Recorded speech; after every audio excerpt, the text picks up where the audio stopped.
Hello friends. जैसा कि हम एनसीईआरटी की बुक्स में सेवन्थ क्लास की जियोग्राफी की बुक पढ़ रहे थे, जिसका नाम था, क्या नाम था उसका? नाम था हमारा पर्यावरण। हमारा पर्यावरण, जिसके में हम अपने पर्यावरण के बारे में पढ़ रहे थे। ये है सेवन्थ क्लास की जियोग्राफी की बुक। उसमें हमने फर्स्ट चैप्टर पढ़ा था। आज बारी है सेकंड नंबर चैप्टर की, और उसका नाम है हमारी पृथ्वी के अंदर।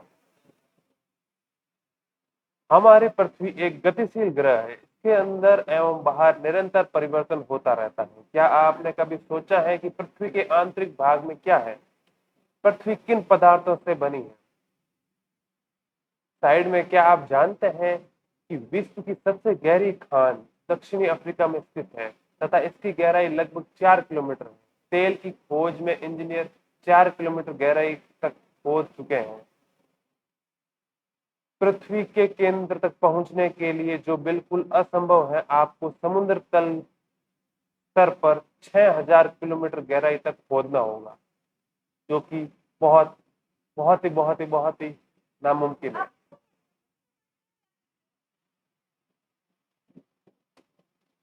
पृथ्वी का आंतरिक भाग। एक प्याज की तरह पृथ्वी भी एक के ऊपर एक सकेंद्रित परतों से बनी है, जैसा कि आप चित्र संख्या 2.1 में देख सकते हैं।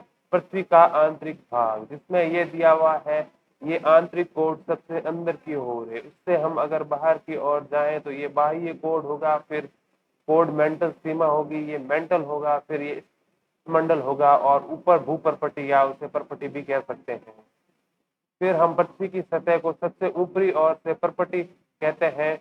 यह सबसे पतली परत होती है। यह महाद्वीपीय सतही में 35 किलोमीटर एवं समुद्री तल में यह केवल 5 किलोमीटर तक है।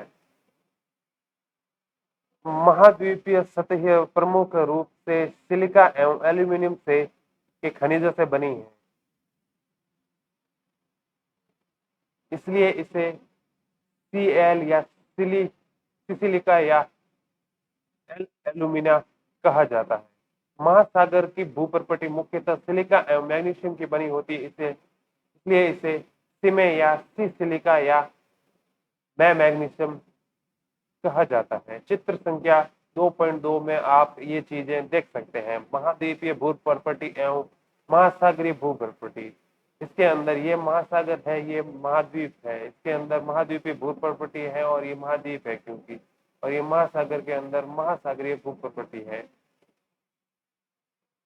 पर्पटी के ठीक नीचे मेंटल होता है, जो 2900 या 2900 किलोमीटर की गहराई तक फैला होता है। इसकी सबसे आंतरिक परत कोक्रोड है, जिसकी त्रिज्या लगभग 3500 किलोमीटर है। यह मुख्यतः निकल एवं लोहे की बनी होती है, तथा इसे नीफ है या निकल, नी से निकल तथा फेर से फेरस कहते हैं। केंद्रीय कोर का तापमान एवं दाब काफी उच्च होता है। क्या आप जानते हैं पृथ्वी के आयतन का केवल 1% हिस्सा ही पर्पटी है? 84% मेंटल है एवं 15% हिस्सा क्रोड है। पृथ्वी की त्रिज्या 6371 किलोमीटर है। सेल एवं खनिज। पृथ्वी की प्रॉपर्टी अनेक प्रकार के सेलों से बनी है। पृथ्वी की प्रॉपर्टी बनाने वाले खनिज पदार्थ के लिए किसी भी प्राकृतिक पिंड को सेल कहते हैं। सेल विभिन्न रंग, आकार एवं गठन की हो सकती है। मुख्य रूप से सेल 3 प्रकार की होती है: आग्नेय, इंडिनियस सेल और औषधि सेंडिमेंट सेल, एवं कायांतरित या मेटाफोरिक सेल। द्रविड़ मैग्मा ठंडा होकर ठोस हो जाता है। द्रवित मैग्मा ठंडा होकर ठोस हो जाता है। इस प्रकार बने सेल को आग्नेय सेल कहते हैं। इसे प्राथमिक सेल भी कहते हैं। आग्नेय सेल 2 प्रकार की होती है: अंतःभेदी सेल एवं बहिर्भेदी सेल। शब्द की उत्पत्ति। इग्नियस इग्निस लेटिस शब्द का इग्निस शब्द का अर्थ है अग्नि, और सेडिमेंटी लैटिन शब्द सेडिमेंट्स का अर्थ है स्थिर, और मेटाफोरिक ग्रीक शब्द मेटामॉर्फोस जिसका अर्थ है रूप परिवर्तन। और शब्दावली में है जीवाश्म। जीवाश्म सेलों की परतों से दबे मृत पौधे एवं जंतुओं के अवशेष को जीवाश्म कहते हैं। क्या आप ज्वालामुखी से निकलने वाले लावा की कल्पना कर सकते हैं? वास्तव में आग की तरह लाल द्रवित मैग्मा ही लावा है, जो पृथ्वी के आंतरिक भाग से निकलकर सतह पर आता है। जब द्रवित लावा पृथ्वी की सतह पर आता है, तब तेजी से ठंडा होकर ठोस बन जाता है। प्रकृति पर इस प्रकार के से बने सेल को बहिर्भेदी आग्नेय सेल कहते हैं। इसकी संरचना बहुत महीन दानों की होती है। उदाहरण के लिए बेसाल्ट, दक्कन का पठार बेसाल्ट सेलों से बना हुआ है। द्रवित मैग्मा कभी कभी भूप्रकृति के अंदर गहराई में ही ठंडा हो जाता है। इस प्रकार बने ठोस सेलों को अंतर्भेदी आग्नेय सेल कहते हैं। धीरे धीरे ठंडा होने के कारण वे बड़े दोनों रूप ले लेते हैं। ग्रेनाइट ऐसे ही सेल का एक उदाहरण है। लेई मसालों तथा दानों या का चूर्ण बनाने के लिए जिस अपघर्षण पत्रों का प्रयोग होता है, वे ग्रेनाइट के बने होते हैं। सेल लुढ़क कर, चटक कर तथा एक दूसरे से टकरा कर छोटे छोटे टुकड़ों में टूट जाती है। इन छोटे कणों को अवसाद कहते हैं। ये अवसाद हवा, जल आदि के द्वारा एक स्थान से दूसरे स्थान पर पहुंचकर जमा कर दिए जाते हैं। ये अदृढ़ अवसाद दबकर एक कठोर होकर सेल की परत बनाते हैं। इस प्रकार की सेल को अवसादी सेल कहते हैं। उदाहरण के लिए बलुआ पत्थर रेत के दानों के से बनता है। इन सेलों में पौधे, जानवर एवं अन्य सूक्ष्म जीवाणु जो कभी इस सेलों पर रहे हैं के जीवाश्म भी हो सकते हैं। आग्नेय अवसादी सेल उच्च ताप एवं दाब के कारण कायांतरित सेलों में परिवर्तित हो सकती है। उदाहरण के लिए चिकनी मिट्टी, स्लेट एवं चूना पत्थर संगमरमर में परिवर्तित हो जाता है। ये आप चित्र 2.3 में कायांतरित सेल से परिवर्तित अवसादी सेल के दर्शन कर रहे हैं।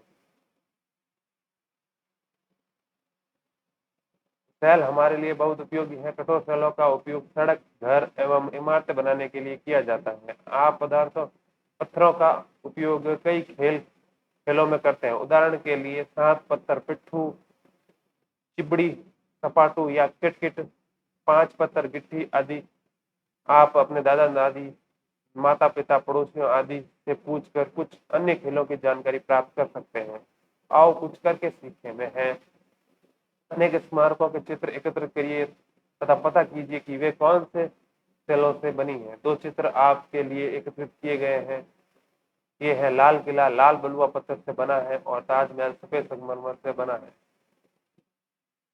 आपको जानकर आश्चर्य होगा कि किन्हीं निश्चित दशाओं में एक प्रकार की सेल चक्रीय तरीके से एक दूसरे के में परिवर्तित हो जाती है। एक सेल से दूसरे सेल में परिवर्तित होने की इस प्रक्रिया को सेल चक्र कहते हैं। आप जानते हैं कि द्रवित मैग्मा ठंडा होकर ठोस आग्नेय सेल बन जाता है। वे आग्नेय सेल छोटे छोटे टुकड़ों में टूटकर एक स्थान से दूसरे स्थान पर स्थानांतरित होकर अवसादी सेल का निर्माण करते हैं। ताप एवं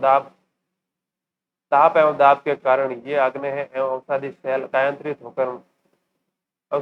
कायांतरित सेल में बदल जाते हैं। अत्यधिक ताप एवं दाब के कारण कायांतरित सेल पुनः पिघलकर द्रवित मैग्मा बन जाती है। यह द्रवित मैग्मा पुनः ठंडा होकर ठोस आग्नेय सेल में परिवर्तित हो जाता है।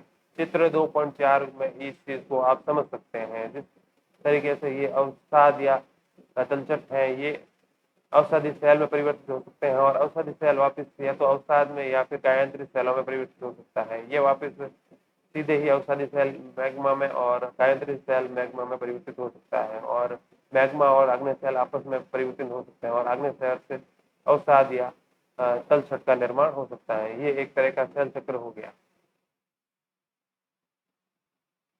आओ कुछ करके सीखे हैं। आपके राज्य में कौन कौन से खनिज पाए जाते हैं? अपनी कक्षा में दिखाने के लिए कुछ नमूने एकत्र कीजिए। सेल विभिन्न खनिजों से बने होते हैं। खनिज प्राकृतिक रूप से पाए जाने वाले पदार्थ हैं जिनका निश्चित भौतिक गुणधर्म एवं निश्चित रासायनिक मिश्रण होता है। खनिज मानव जाति के लिए बहुत महत्वपूर्ण है। कुछ का उपयोग ईंधन की तरह होता है, जैसे कोयला, प्राकृतिक गैस एवं पेट्रोलियम। इनका उपयोग उद्योगों, औषधियों एवं उर्वरक में भी होता है, जैसे लोहा, एल्यूमिनियम, सोना, यूरेनियम आदि। इसी के साथ ये सेकंड चैप्टर भी समाप्त होता है। आगे की चीजें हम पढ़ेंगे चैप्टर नंबर 3 में नेक्स्ट वीडियो में। तब तक के लिए क्या, थैंक यू।